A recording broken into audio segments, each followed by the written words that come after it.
नमस्कार, मैं Rana Yashwant India news पर आपका स्वागत करता हूं और आप देख रहे हैं अर्धसत्य। आज शाम 5:44 हो रहे थे और गुजरात के अहमदाबाद की साबरमती जेल के बाहर अचानक हलचल तेज हो गई। जेल का दरवाज़ा खुला और mafia don Atiq Ahmed jail से बाहर निकलता नजर आया। गाड़ियों के सायरन बजने लगे। मीडिया की टीमें जो वहाँ थीं वो अतीक की तरफ बढ़ने लगी और तभी यूपी एसटीएफ के जवानों ने अतीक को एक वैन में बिठाकर दरवाज़ा बंद कर दिया। मगर इसी दौरान इंडिया न्यूज़ की टीम अतीक तक पहुंच गई और जब हमारी टीम ने कहा कि आपका साबरमती से प्रयागराज ट्रांसफ़र किया जा रहा है तो अतीक ने कहा कि नहीं, ये ट्रांसफ़र नहीं है बल्कि मुझे मारने की तैयारी है। इसी दौरान गाड़ियों के सायरन बजने लगे और एसटीएफ का काफिला अतीक को लेकर के आगे बढ़ गया।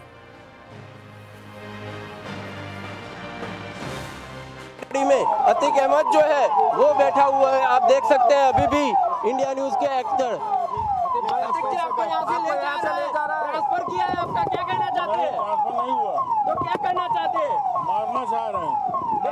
अतीक जी डर है आपको? डर है क्या आपको? नहीं, मुझको इनका प्रोग्राम मालूम है। मारने जा रहे हैं, मुझे प्लान मालूम है। अतीक को अगर लग रहा है कि यूपी पुलिस उसको मार देगी तो उसका कारण ये है कि योगी राज में पुलिस को माफिया तनिक भी बर्दाश्त नहीं हो रहा है। बीजेपी के कई नेता पहले भी कह चुके हैं कि क्या पता गाड़ी ही पलट जाए और यह इशारा सितंबर 2020 में विकास दुबे का उज्जैन से कानपुर लाते समय जो इनकाउंटर हुआ था उस तरफ है। पुलिस ने कहा था कि गाड़ी पलट गई थी और हथियार छीनकर भागने की कोशिश कर रहा था विकास दुबे और मारा गया। समाजवादी पार्टी के नेता अखिलेश यादव यही आशंका जता रहे हैं कि पता नहीं योगी जी ने क्या प्लान कर रखा है।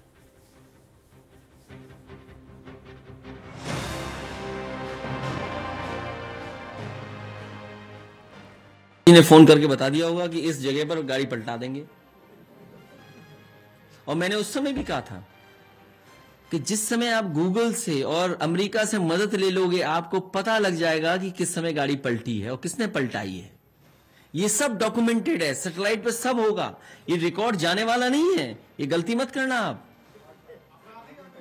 ये 3 साल बाद 4 साल बाद भी अगर अमेरिका से निवेदन करोगे, अपील करोगे और वो निकाल के रिकॉर्ड देगा कि हर सेकंड का अगर आप मैप करोगे तो आपको पता लग जाएगा गाड़ी कैसे पलटी है।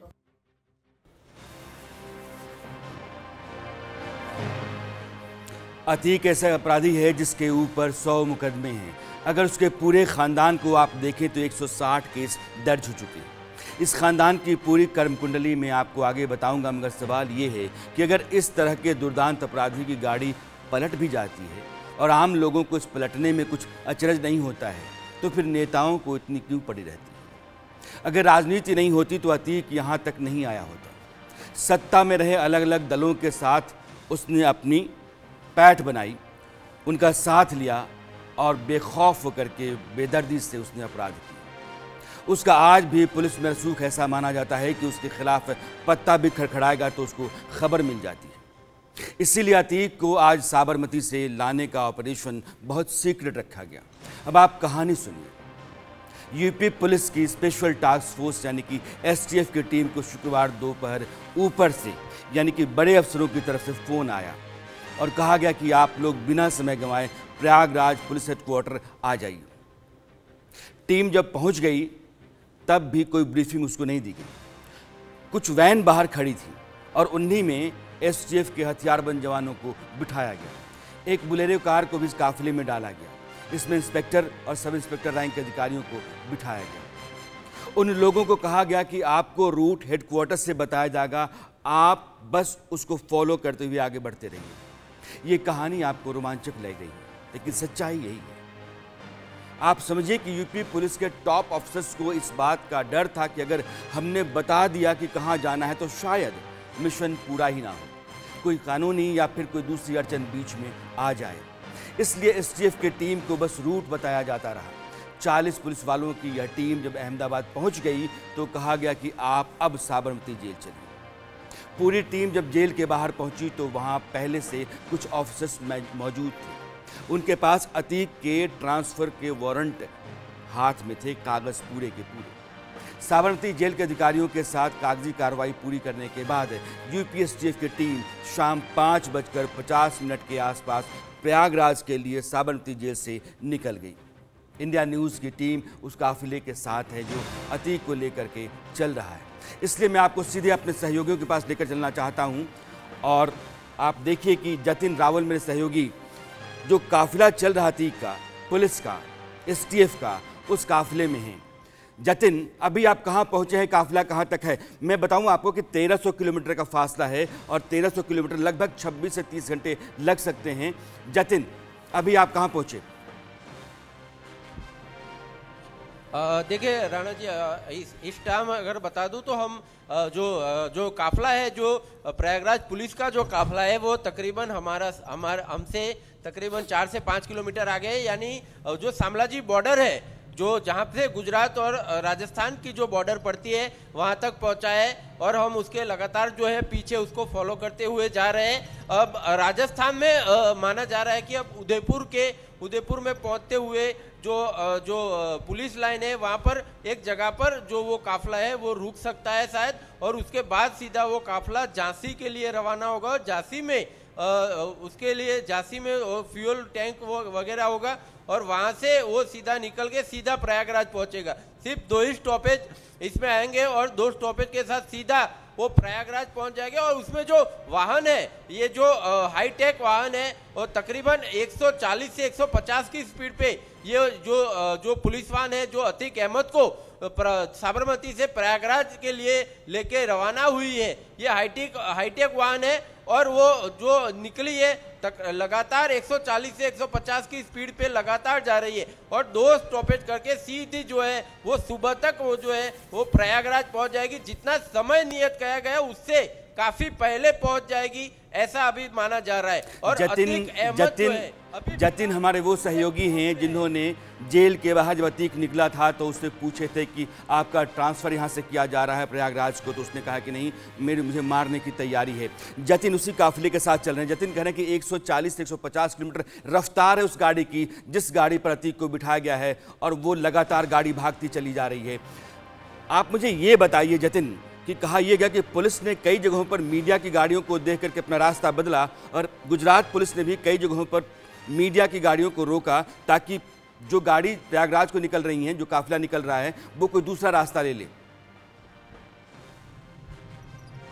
जी देखिए, बिल्कुल आपको बता दूं, क्यों जहाँ से साबरमती से प्रयागराज के लिए जैसे ही हाईटेक वन जो रवाना हुई थी, जो अतीक अहमद को लेकर निकली थी, तो सबसे पहले उन लोगों ने जैसे उन लोगों को जो बड़ौदा वाले रोड से जाना हो उस तरह से वो लोग सीधे पहले आरटीओ से निकल के सीधे साहिबा गंडे ब्रिज से यू टर्न ले लिया और सिविल बाजू मुड़ गए। सिविल बाजू से अगर जाना हो तो वो उन लोगों को सीधा बड़ौदा होके सीधा जा सकते हैं, लेकिन वहां से वो लोग सीधे मुड़ गए और वहीं पर जो साहिबा गंडे ब्रिज क्रॉस करके जो डफनाला जो सर्कल आता है वहीं पर मीडिया वालों को रोक दिया गया और यूपी पुलिस वहां पर खड़ी थी रोकने के लिए। गुजरात पुलिस ने नहीं रोका, यूपी पुलिस रोकने के लिए खड़ी थी कि यहाँ से हाईटेक वन जो है, जो गाड़ियां हैं वो थोड़ी आगे निकल जाए तो मीडिया वाले हैं वो तो कुछ पीछे छूट जाए तो ये गाड़ी उतनी देर में काफ़ी आगे निकल जाए।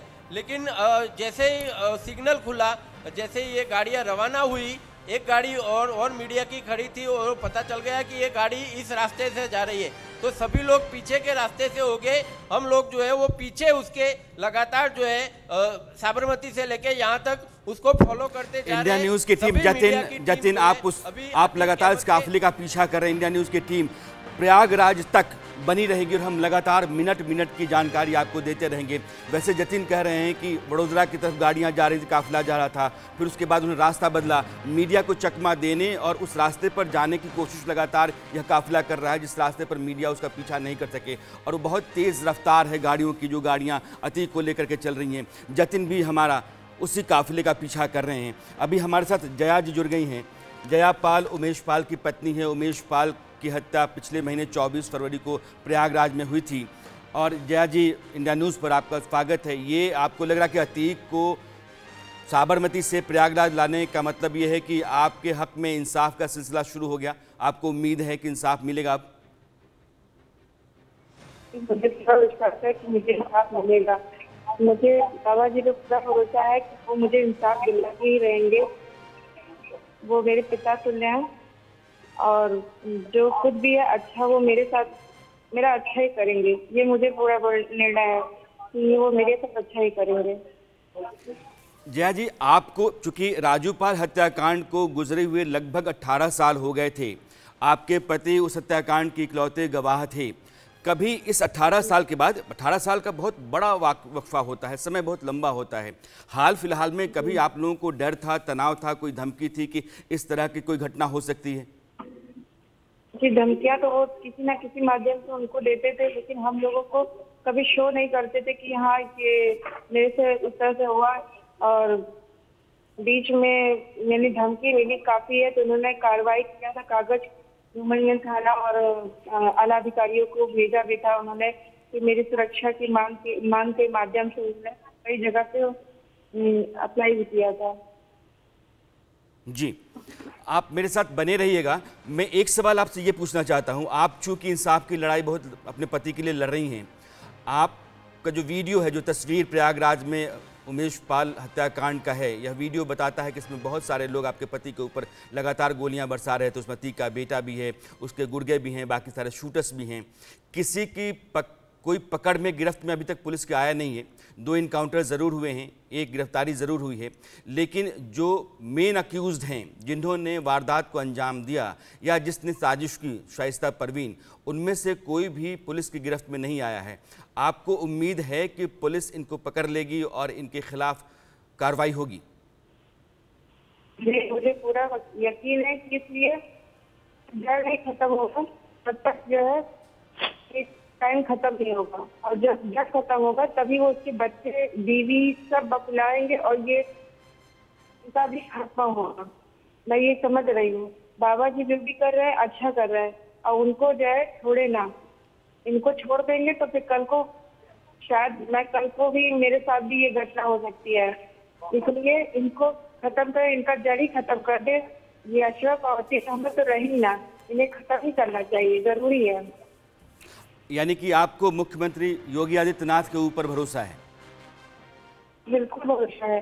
मेरे पिता संभाले, वो जो भी करेंगे अभी जी, अभी मैंने आपका बयान कहीं देखा, आप ये कह रही थी कि गाड़ी जो है वो यूपी एसटीएफ या पुलिस नहीं पलटेगी, बल्कि अतीक ही अपनी गाड़ी पलटवा देगा।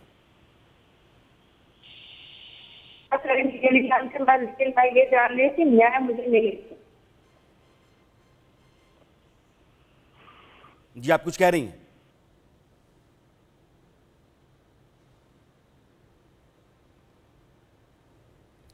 जया जी ने अपना जी जी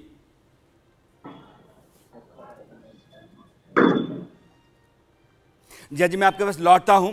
2 चीज़ें हैं। एक तो अतीक अहमद को लेकर के उत्तर प्रदेश एसटीएफ की जो टीम है वो गुजरात की साबरमती जेल से प्रयागराज की तरफ बढ़ रही है, और रूट जो अभी बताया जा रहा है वो ये है कि गुजरात से राजस्थान, राजस्थान से मध्य प्रदेश और मध्य प्रदेश से उत्तर प्रदेश में प्रयागराज तक यह रास्ता है।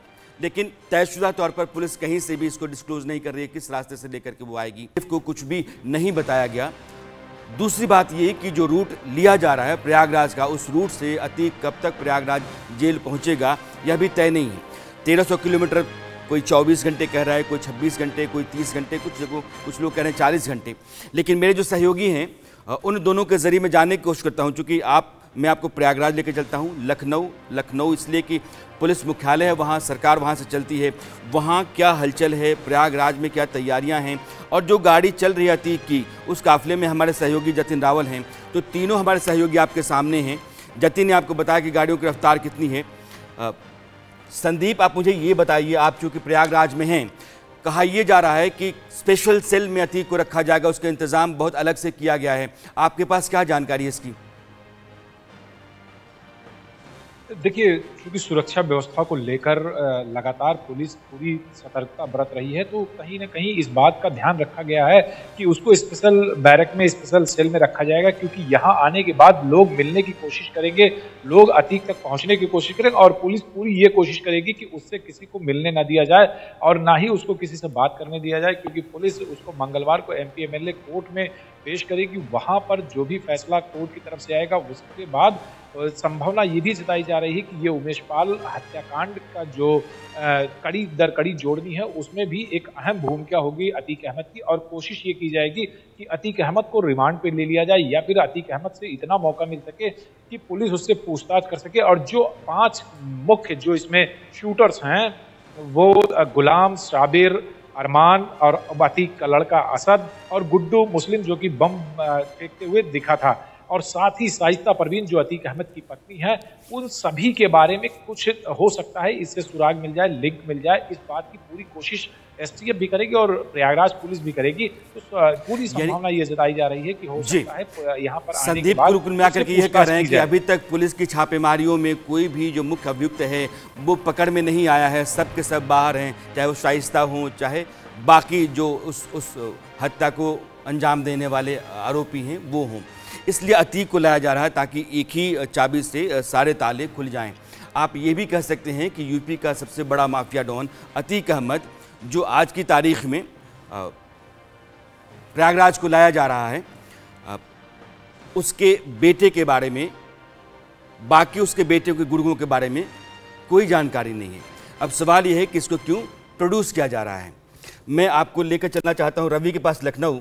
रवि, ये कहा जा रहा है कि सरकार ने या शासन ने कुछ इस तरह का इंतज़ाम किया कि STF की टीम जो गई गुजरात को, उसको कोई जानकारी नहीं दी गई, उसको कोई इल्म नहीं था कि वो जा तो रही है लेकिन कहाँ जा रही है उसको नहीं पता था। ऐसा क्यों है? जी, सुरक्षा के लिहाज से ये सारी चीज़ें की गई और लास्ट मोमेंट पे सारी चीज़ें उनको बताई गई। और सबसे बड़ी बात यह है कि जब वहाँ टीम पहुँची, कुछ समय बाद ही मीडिया को जानकारी हुई कि टीम वहाँ पहुँची हुई है और उसके बाद चीज़ें हैं वो आगे बढ़ती हुई नज़र आई। हालांकि MP MLA कोर्ट में उसको पेश करना है और अगर बात करें तो कल दिन तक वो पहुंच जाएंगे। प्रयागराज में पुलिस टीम उसको लेकर पहुंच जाएगी। उसके बाद अगले दिन उसको MP MLA कोर्ट में पेश किया जाएगा। उसके बाद पुलिस कस्टडी मिलेगी और उससे उमेश पाल हत्याकांड से जुड़े हुए सवालों के जवाब लिए जाएंगे। यानी कि अगर बात करें जिस तरीके से साबरमती जेल में उससे मिलने का लोगों का सिलसिला था, किस तरीके से लोगों की मुलाकात होती थी, बरेली जेल में अशरफ से मुलाकात होती थी, ये सारी चीज़ों की जानकारी पुलिस मुख्यालय को, सरकार को तो है। कोई चूक ना होने पाए, कोई ऐसी बात ना निकल पाए जिससे उनकी इस प्लानिंग में कहीं से कोई कमी हो, इसको ध्यान में रखते हुए सारी चीज़ें की गई। यानी पूरी गोपनीय तरीके से की गई है। हालांकि जो रूट के बारे में जानकारी जब DGP मुख्यालय से ली गई तो उन्होंने भी सुरक्षा के लिहाज से पूरे रूट के बारे में जानकारी नहीं दी कि यानी कि साबरमती जेल से प्रयागराज तक लाने का जो रूट हो पूरी तरीके से सुरक्षित हो, इसकी जानकारी साझा ना हो, इसको पूरी तरीके से ध्यान में रखते हुए ही ये सारा काम है, वो सारी चीज़ें वो की जा रही हैं। सीक्रेट प्लानिंग रही है। यूपी पुलिस के जो आला अफसर्स कुछ चुनिंदा हैं, उन्होंने मिल करके प्लान किया और 2 दिन पहले STF की टीम को कहा कि आप हेडक्वार्टर्स पहुंच जाइए और उसके बाद उनको सीधे आगे भेज दिया गया कि आप चलते रहिए, आपको रूट बताया जाएगा। और फिर जब वो लोग पहुँच गए अहमदाबाद तो कहा गया कि आप साबरमती जेल चलिए। इतनी सिक्रेसी मेंटेन की गई ताकि कहीं से भी किसी भी तरह की चूक की कोई गुंजाइश बचे ही नहीं। आप ये कह सकते हैं कि यूपी का सबसे बड़ा माफिया डॉन अतीक अहमद जो नहीं चाहता था वह हो गया। यूपी के मुख्यमंत्री योगी आदित्यनाथ ने उसको गुजरात से यूपी खिंचवा ही लिया। सुबह के करीब 11 बज रहे थे जब यूपी STF का काफिला साबरमती जेल के बाहर रुका। गाड़ियों पर नंबर यूपी का और प्रयागराज पुलिस लिखा हुआ था। जेल के भीतर कारिंदे और खबरी रखने वाले अतीक तक जब यह खबर पहुंची होगी तो उसकी हड्डियां भी भय से कांप गई होंगी। उन हड्डियों में भूकंप आ गया होगा, पसीने से तरबतर हो गया होगा अतीक अहमद और उसने मान लिया होगा कि अब उसकी ज़िंदगी की उल्टी गिनती शुरू हो गई है। इसीलिए जब इंडिया न्यूज़ के रिपोर्टर जतिन रावल का माइक उसके पास पहुंचा तो उसका डर बाहर निकल कर आ गया। अतीक अहमद जो है वो बैठा हुआ है, आप देख सकते हैं अभी भी इंडिया न्यूज़ के एक्टर। अतीक जी, आपको यहाँ से ले जा रहा है, ट्रांसफर किया है आपका, क्या कहना चाहते हैं? ट्रांसफर नहीं हुआ तो क्या करना चाहते हैं? मारना चाह रहे हैं। जतिन जी डर है आपको? डर है क्या आपको? नहीं, मुझको इनका प्रोग्राम मालूम है। शाम को 4:50 हो रहे थे जब यूपी पुलिस की टीम निकला। काफिले की रफ्तार हमारे सहयोगी जतिन बता रहे हैं कि 140 से 150 किलोमीटर की है और काफिला लगातार इस बात की कोशिश कर रहा है कि मीडिया उसका पीछा नहीं कर सके और मीडिया जिस रास्ते पर चल रहा है उस रास्ते से बच करके पुलिस की वो टीम निकलने की कोशिश में है। उसके पास अलग अलग रूट्स हैं। हमने जो आपको रूट बताया है वो रूट संभावित रूट है, लेकिन पुलिस कई विकल्प लेकर के चल रही है और इसका खुलासा वो कर नहीं रही है किस रूट से लेकर के अतीक अहमद को प्रयागराज पहुँचेगी। अब मैं अपने सहयोगी जतिन रावल के पास आपको दोबारा लेकर चलना चाहता हूं। आप गाड़ियों की रफ्तार देखिए, ये काफिला है अतीक अहमद को लेकर के आ रहा जो एसटीएफ का दल है उसका, और गाड़ियां उसके साथ चल रही हैं। हमारे सहयोगी जतिन रावल भी उसी रफ्तार के साथ उस काफिले के पीछे लगातार बने हुए हैं। जतिन, अभी आपने इतनी देर में, जब आपने मुझसे पहले बात की और अब बात कर रहे हैं, इतनी देर में आपने क्या देखा, क्या महसूस किया? जी देखिए, बिल्कुल राणा जी, आपको बता दूं, अभी फिलहाल जो है अभी थोड़ी देर पहले ही जो है गाड़ी हाईटेक वन है और वो यहाँ से काफ़ी रफ्तार से जो है वो आगे निकल रही है और लगातार हम जो है उसके पीछे पीछे जा रहे हैं। जहाँ पर राजस्थान की बॉर्डर पड़ती है वहाँ पर वो वाहन जो है वो वहाँ पर निकल गई। हालांकि जितने मीडिया की वाहन थी, हमारी वाहन थी, हमारी गाड़ी को भी रोका गया और डॉक्यूमेंट वगैरह चेक किया गया और उसके बाद जो है वो यहाँ से गाड़ी जो है रवाना हुई है। लेकिन वो गाड़ी जो है लगातार बढ़ती जा रही है। वो कहीं ना कहीं जिस तरह से उन लोगों ने अहमदाबाद में जो ड्रामा किया था, तो जो जिस तरह से उन्होंने मीडिया को रोका, रूट डाइवर्ट किया, रूट चेंज करने का प्रयास किया, मीडिया वालों का माइंड डाइवर्ट करने का प्रयास किया, तो उससे कहीं ना कहीं ये अंदाजा लगाया जा सकता है कि अभी फिलहाल हम उसके पीछे पीछे जा रहे हैं, लेकिन हो सकता है कि आगे जाके कोई दो मुखी रास्ता है और वहां से वो लोग जो है वो अपना रूट है वो चेंज कर ले। जतिन, आप मुझे समझाइएगा, मैं दर्शकों को भी समझाना चाहता हूं। आप ये कह रहे हैं कि जिस गाड़ी में अतीक को रखा गया है उस गाड़ी की रफ्तार बहुत ज़्यादा है, उसके पीछे जो पुलिस गाड़ियां चल रही हैं उन्होंने अपनी रफ्तार कम कर दी है और मीडिया को चाहते हैं कि मीडिया का फासला अतीक अहमद से बढ़ जाए और कहीं वो गाड़ी कोई दूसरा रास्ता ले ले और कहीं और निकल जाए। आपको लगता है ऐसा है? जी बिल्कुल राणा जी, मैं ये बता रहा हूँ कि जिस तरह से जो अहमदाबाद में जिस तरह से जो हुआ था कि मीडिया को रोका गया, डाइवर्ट करने का प्रयास किया गया, पहले रास्ता कोई और चेंज किया और फिर गाड़ी गई और मुड़ गई, तो उससे ये अंदाजा बिल्कुल लगाया जा सकता है कि ये गाड़ी जो है अभी भले इस रास्ते से जा रही है, उदयपुर वाले रास्ते से, लेकिन हो सकता है कि वहाँ से मऊ और झांसी होके ना जाए और कोई और ही रास्ता तय कर ले। क्योंकि जिस तरह से जितनी स्पीड से लगातार उसकी स्पीड को जो है वो लोग बढ़ाते जा रहे हैं। अभी 140 की स्पीड पे तो हम लोग जा रहे हैं, तो आप समझिए वो कितनी स्पीड पे जा रहे होंगे वो लोग। तो आगे जाके वो हो सकता है कि हम लोग जहां तक पहुंचे, अभी 10 किलोमीटर की दूरी का फासला हो गया। अभी जो 4 किलोमीटर की दूरी का फासला था वो बढ़कर अभी 10 किलोमीटर का फासला हो गया है। यानी उनकी स्पीड जो है हमसे लगातार बढ़ती जा रही है, क्योंकि रास्ता खुला है, रोड हाईटेक वन है, तो वो लगातार जो है अपनी स्पीड को बढ़ाते जा रहे हैं। कहीं ना कहीं मीडिया की गाड़ियों का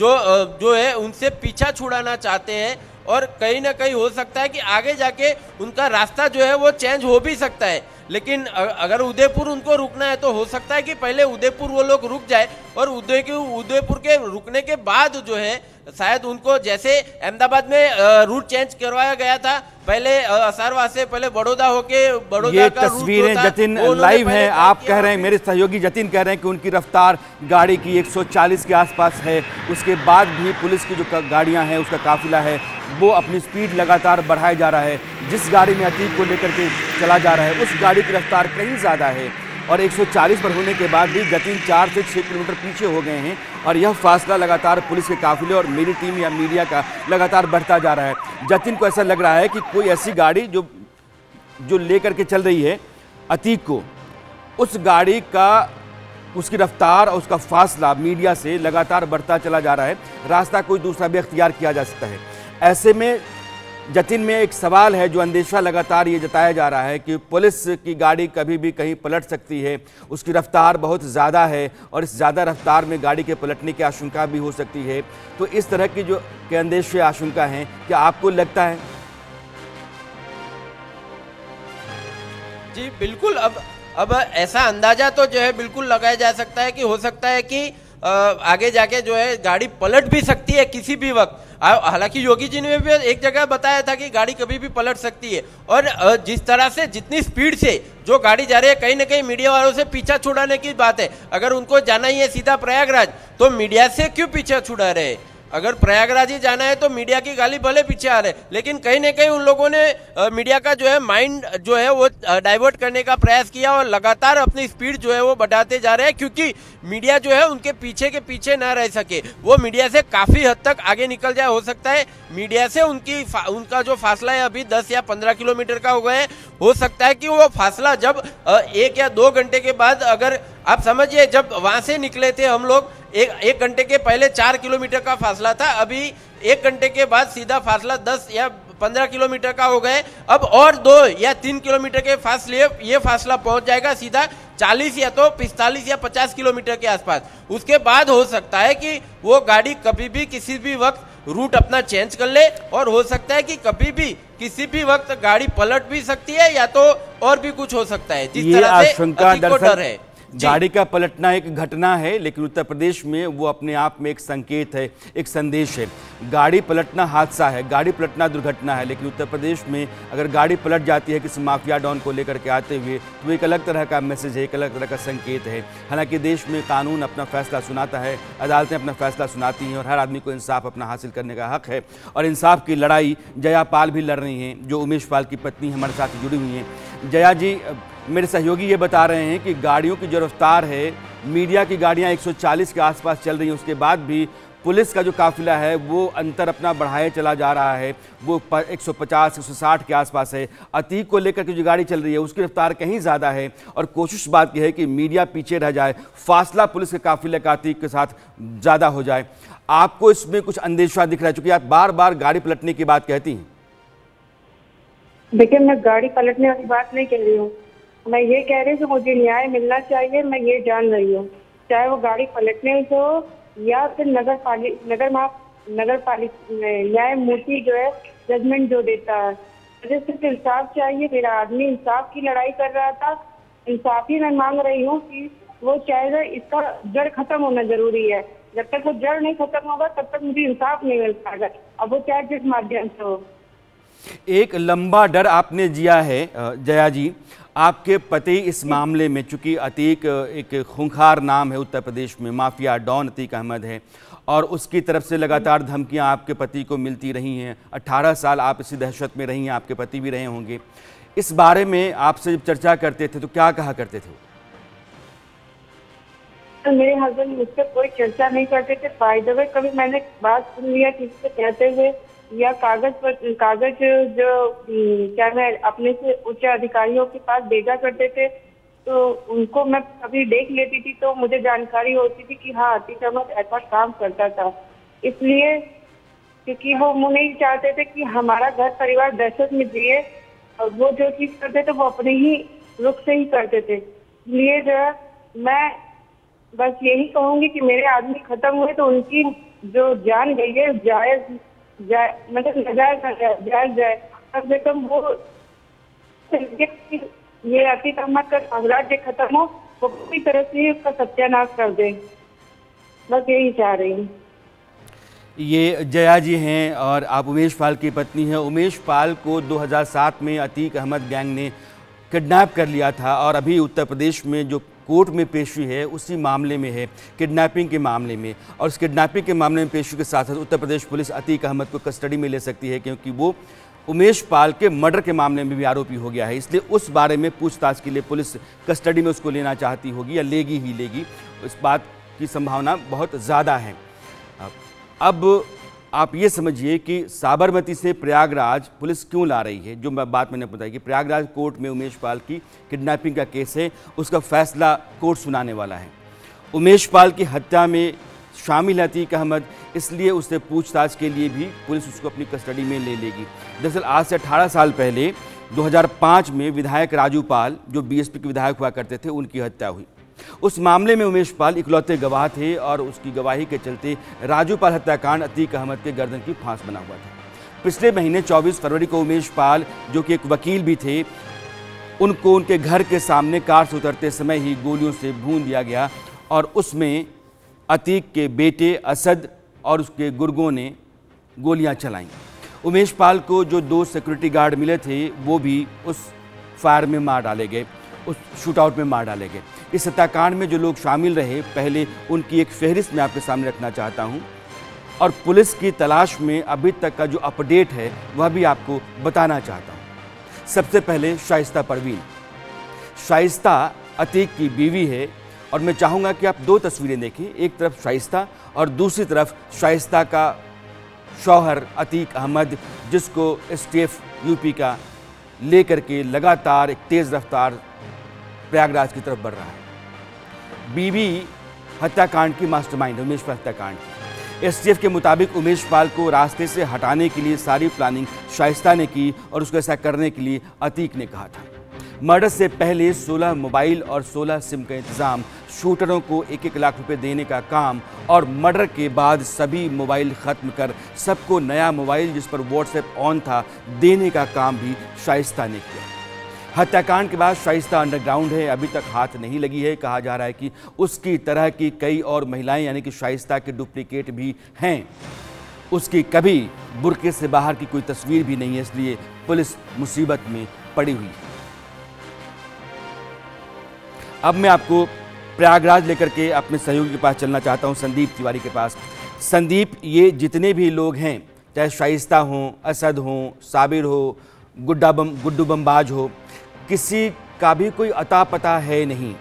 जो पुलिस के आपके करीबी सूत्र हैं वो क्या मान रहे हैं? वो देश के भीतर हैं, नहीं हैं, कहीं और निकल गए?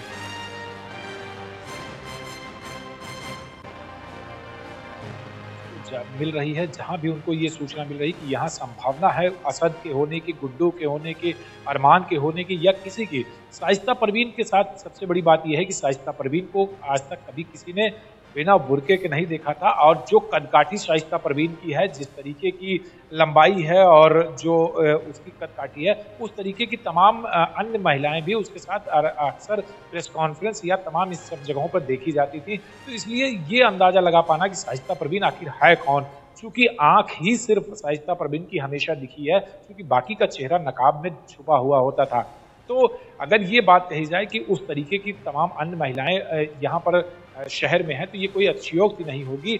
इसलिए शाइस्ता परवीन को पकड़ पाना भी कहीं ना कहीं पुलिस के लिए पुलिस के लिए मुश्किल काम है। शाइस्ता परवीन एक ऐसी, हाँ, दरअसल संदीप ये कह रहे हैं कि आंखों के बाहर कभी चेहरा आया नहीं और चेहरे को कभी किसी ने देखा नहीं, इसलिए बिना चेहरे के एक ऐसा अभियुक्त है जो कहीं ना कहीं भाग रहा है और पुलिस उसको पकड़ने की कोशिश में है। लेकिन पुलिस के पास भी पकड़ने के लिए जो मजबूत जरिया होता है चेहरा, वो है नहीं।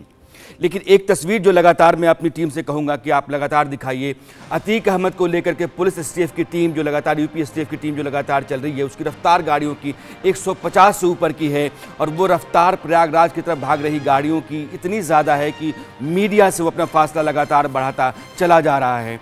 अब वो रूट्स उसके जो हैं वो तय नहीं है। हमारे सहयोगी वहाँ हैं जतिन रावल बार बार कह रहे हैं कि ये महू से लेकर इंदौर से लेकर के आगे का रास्ता है या फिर कोई दूसरा रास्ता है, नहीं पता है, लेकिन फासला लगातार बढ़ता चला जा रहा है। आप गाड़ियों की रफ्तार देखते रहिए। इंडिया न्यूज़ की टीम इस काफिले के साथ लगातार पीछा करे इस काफिले का और हम आपको पल पल की जानकारी देते रहेंगे अतीक के काफिले को लेकर के। यह अतीक का तीसरे नंबर का बेटा जो है, जिसको असद कहते हैं, असद नाम है उसका। अब मैं उसके बारे में आपको बताना चाहता हूँ। उमेश पाल हत्याकांड में उमेश पाल पर गोली चलाते हुए जो वीडियो है वो आपने असद को उसमें देखा होगा। इसने उमेश का गले में पीछा किया और उसको पिस्टल से गोली मारी। पुलिस का मानना है कि उमेश पाल को गोली अमेरिका की कोल्ट पिस्तौल से मारी गई और यही पिस्टल असद चला रहा था।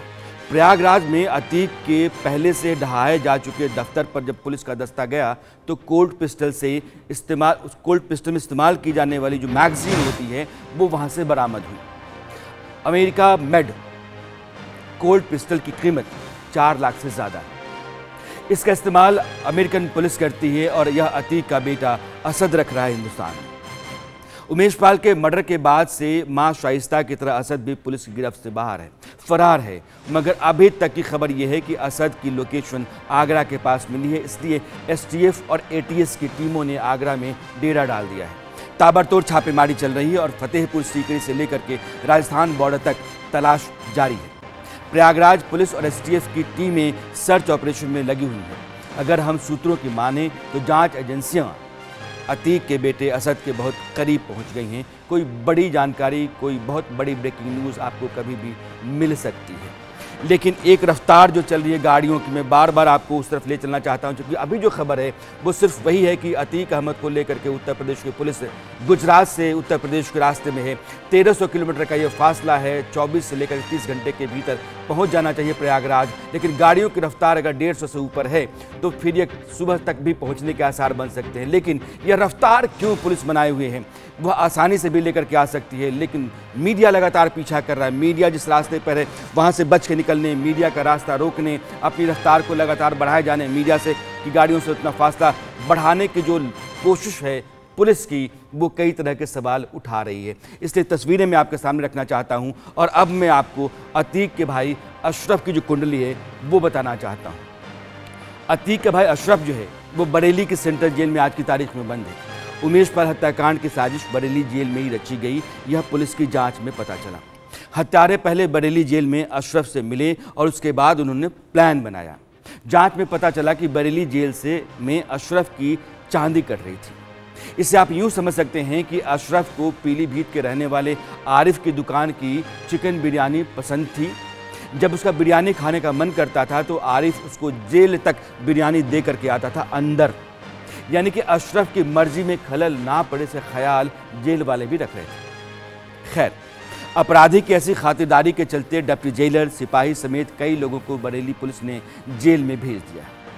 अशरफ को अब अपने एनकाउंटर का डर सता रहा है। उसने कोर्ट में बाकायदा अर्जी डालकर गुहार लगाई है कि उसे जेल से बाहर नहीं लाया जाए। अशरफ को लगता है कि जेल ट्रांसफ़र या कोर्ट में पेशी के दौरान उसकी हत्या हो सकती है, जैसे अतीक को लग रहा है कि अगर उसका ट्रांसफ़र हो रहा है तो यह ट्रांसफ़र नहीं है बल्कि उस हत्या का एक पूरा का पूरा प्लान है, इंतज़ाम है, और कहता है कि मुझे इस बारे में सब कुछ पता है। अब मैं आपके पास जतिन के पास ले जाना चाहता हूँ। जतिन मेरे साथ जुड़े हैं।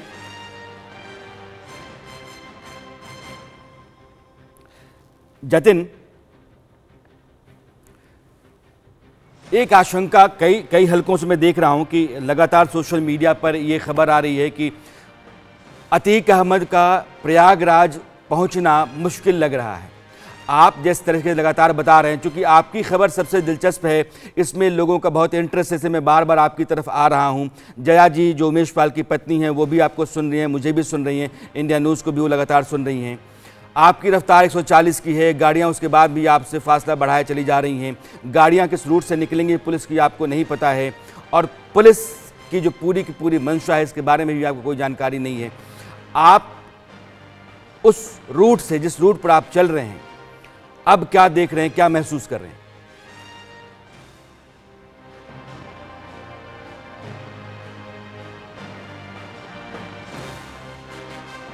जतिन को मेरी आवाज़ नहीं जाती कि बरेली जेल में उमेश पाल के मर्डर का प्लान बनाया, जो मैं बात को कह रहा था, मैं उस बात को आगे लेकर के चलना चाहता हूँ। तो अशरफ के पास जो शूटर्स थे वो गए, उन्होंने जेल में प्लान बनाया। प्लान बना करके वो प्रयागराज के एक हॉस्टल में है, उसका नाम है मुस्लिम हॉस्टल। उसी मुस्लिम हॉस्टल में बैठ करके शूटरों ने कैसे इस मर्डर को अंजाम देना है ये तय किया। जिस कमरे में बैठक हुई वो कमरा सदाकत खान का था। सदाकत LLB का स्टूडेंट है। प्लानिंग की एक एक डिटेल सदाकत के कमरे में तय हुई, तैयार हुई, और सदाकत को यूपी पुलिस ने गिरफ्तार करके रखा है। सूत्रों के मुताबिक पूछताछ में सदाकत ने बताया है कि साबरमती जेल में अतीक ने उमेश पाल की हत्या की साजिश रची। उसके कहने पर 2 लोग बरेली जेल में बंद अशरफ से मिलने पहुंचे। वहीं शूटरों का नाम और हत्या का पूरा प्लान तैयार हुआ। अशरफ से जेल में मिलने वालों का पूरा ब्यौरा यूपी STF के पास है। यानी कि अब आप ये समझिए कि अतीक, अशरफ और इस पूरी साजिश में शामिल जितने भी लोग हैं और यह साजिश कैसे तैयार हुई, इसकी पूरी जानकारी यूपी पुलिस के पास है। उमेश पाल मर्डर केस में एक शूटर जो कैप पहने था, हत्याकांड वाली जगह पर 10 मिनट पहले एक दुकान में खड़ा होकर सामान खरीदने का नाटक कर रहा था। उसे बस उमेश पाल के आने का इंतजार था। यह शूटरों के बीच एक और नाम था, और यह था गुलाम मोहम्मद का। जैसे उमेश पाल की गाड़ी वहां आकर के रुकी, वो फौरन दुकान से बाहर निकला, भागा और सबसे पहले उसने उमेश पाल पर गोली चलाई। गुलाम ने उमेश पाल और उसके सरकारी गनर पर कई फायर किए। गुलाम अतीक का बहुत खास गुर्गा है और हत्याकांड के बाद से वह फरार है।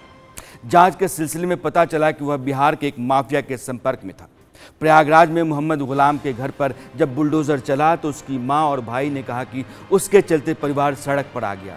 इस घर में उसका कोई हिस्सा बनता नहीं है, अगर उसका एनकाउंटर भी हो जाए तो हम लाश लेने के लिए नहीं जाएंगे। गुलाम के भाई राहिल ने यह माना था कि शूटआउट में जो कैप में आदमी दिख रहा है वो उसका भाई गुलाम ही है।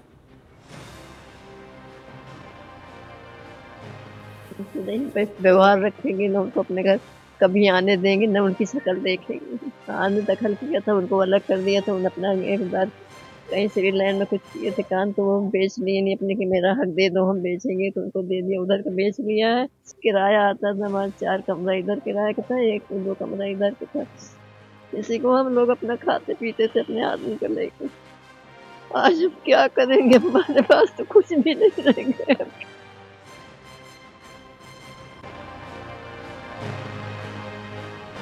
औलाद जब अपराध की दुनिया में दाखिल हो जाती है, इंसानियत से उसका रिश्ता टूट जाता है, तो माँ बाप को ऐसी तकलीफ झेलनी पड़ती है। उमेश को मौत के घाट उतारने वाली टीम में साबिर नाम का एक किरदार भी है, जो अतीक फैमिली का करीबी बताया जाता रहा है। साबिर वही शख्स है जिसने कार में बैठे उमेश पाल के गनर को गोली मारी थी। दरअसल साबिर अतीक अहमद की पत्नी शाइस्ता का पूर्व ड्राइवर है और उसका वफादार भी। शाइस्ता परवीन के कुछ वीडियो वायरल हुए हैं जिनमें वह महिलाओं के साथ मेयर पद के लिए चुनाव प्रचार करते समय दिख रहा है। अतीक की बीवी शाइस्ता प्रयागराज में मेयर का चुनाव लड़ रही थी। 2 वीडियो में उमेश हत्याकांड में वांटेड साबिर और रहमान दिखाई पड़ रहे हैं। दोनों वीडियो घटना से कुछ दिन पहले के बताए जा रहे हैं। ऐसे में पुलिस ने शाइस्ता के इर्द गिर्द रहने वाली 2 महिलाओं को उठाया है। साबिर की तलाश में छापेमारी चल रही है। माना जा रहा है कि जहां शाइस्ता होगी, साबिर भी वहीं होगा। वो उसका साया है और उसकी देखरेख करने का जिम्मा साबिर के पास ही रहता है। अब आपको अगले किरदार से मिलवाता हूं। उमेश पर हत्याकांड में शामिल 2 लोग पुलिस एनकाउंटर में मारे जा चुके हैं। एक अरबाज जो उस क्रेटा कार को चला रहा था जिससे शूटर मौके पर गए थे, और दूसरा उस्मान चौधरी। उस्मान को ही विजय चौधरी कहा जाता था और वीडियो में वह भी गोली चलाते दिख रहा है। उमेश पाल पर सबसे पहले गोली उस्मान ने ही चलाई थी, लेकिन कहा जाता है कि उस्मान लड़खड़ा गया तो अतीक के बेटे असद को लगा कि मामला निकलना जाए हाथ से, इसलिए वो कार से बाहर खुद निकला और उसके बाद उसने गोलियां चलानी शुरू की। शूटरों को लीड किया, उमेश का पीछा किया और फिर उमेश को उसने गोलियों से भून डाला। एनकाउंटर के बाद पुलिस के हाथों उस्मान चढ़ गया और उसका एनकाउंटर हो गया। तो उस्मान का खात्मा पुलिस एनकाउंटर में हो गया। तो उस्मान और अरबाज के मारे जाने और सदाकत के गिरफ्तार होने के अलावा पुलिस को उमेश पर हत्याकांड में कोई बड़ी कामयाबी अब तक हाथ नहीं लगी है, जबकि उसने शूटरों के नाम पर 5-5 लाख तक के नाम रख दिए हैं। ऐसे में अतीक को गुजरात से यूपी लाने में ही योगी सरकार ने सारे फसाद का समाधान देखा है। अतीक को जबरन वसूली और दंगा भड़काने के मामले में प्रयागराज की अदालत में पेश होना है। और मैंने आपको पहले बताया कि इसके साथ साथ उमेश पाल को 2007 में किडनैप करने का जो मामला है उसके तहत भी उसकी पेशी है, उस पर फैसला है। और इसी के लिए यूपी पुलिस अहमदाबाद पहुंची, प्रोडक्शन वारंट लिया और वहां से लेकर के वो प्रयागराज के लिए निकल गई। उमेश पाल मर्डर कांड में अतीक नामजद है, इसलिए पुलिस के पास उसको गिरफ्तार करने, कस्टडी में लेने और पूछताछ करने का पूरा अधिकार है। उमेश पर हत्याकांड में कैसे शामिल है अतीक, इसके लिए एक ऑडियो भी आया। वो ऑडियो किसी सफ़ेद पोश उसका दोस्त था, उससे वो फ़ोन पे बातचीत कर रहा था और बातचीत में ये कह रहा था कि ये गलत समय पर कांड हो गया, अभी सेशन चल रहा है।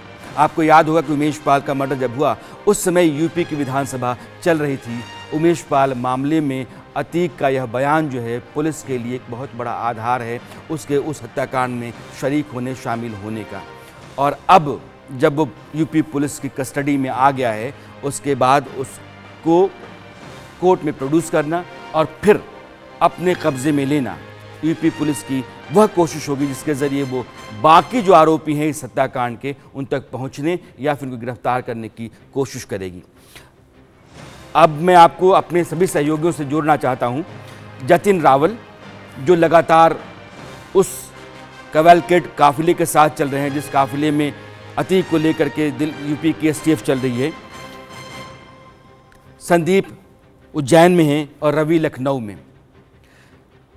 सबसे पहला सवाल संदीप मैं आपसे करना चाहता हूं।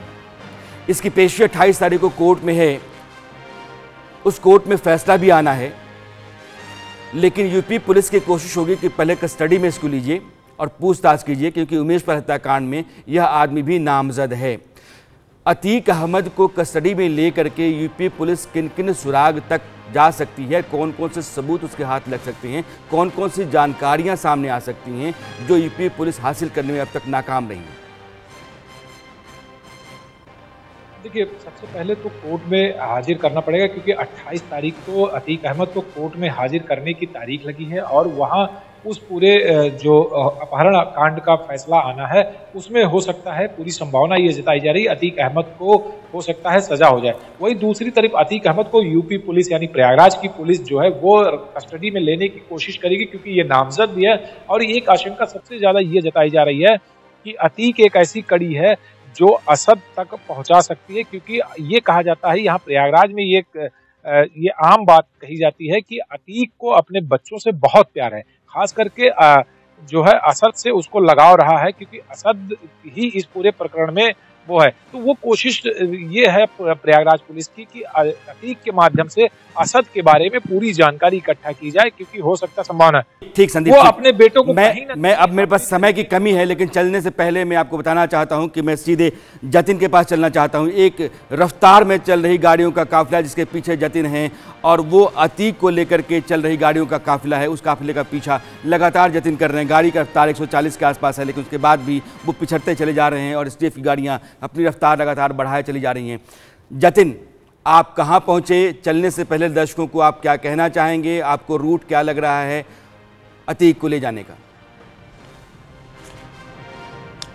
जी देखिए, बिल्कुल राणा जी, आपको बता दूं कि अभी फिलहाल जो है हम जो राजस्थान के खेरवाड़ा जो है, खेरवाड़ा में हम पहुंच चुके हैं और हमसे तकरीबन 10 से 15 किलोमीटर आगे जो है जो प्रयागराज पुलिस की जो गाड़ी है जिसमें अतीक को ले जाया जा रहा है वो हमसे आगे चल रही है। यानी लगातार जो है उसी स्पीड से, लगातार स्पीड से जो है जो हाईटेक जो वाहन है वो अतीक को लेके यहाँ से निकली है। अब बात रही अतीक की, अतीक जो है इस बार जब से गाड़ी में बैठा तब से बिल्कुल खौफ में है। जैसे ही वो उसको गाड़ी में बिठाया गया था, जब उसको जेल से बाहर लाया गया तब भी उसके चेहरे पर खौफ था, उसकी आंखों में एक खौफ दिख रहा था, वो खौफ था मौत का। उसने जब गाड़ी में बैठा और बैठने के बाद जब मैंने उससे पूछा कि आपका ट्रांसफर किया जा रहा है, तो उसने कहा नहीं, ट्रांसफर नहीं।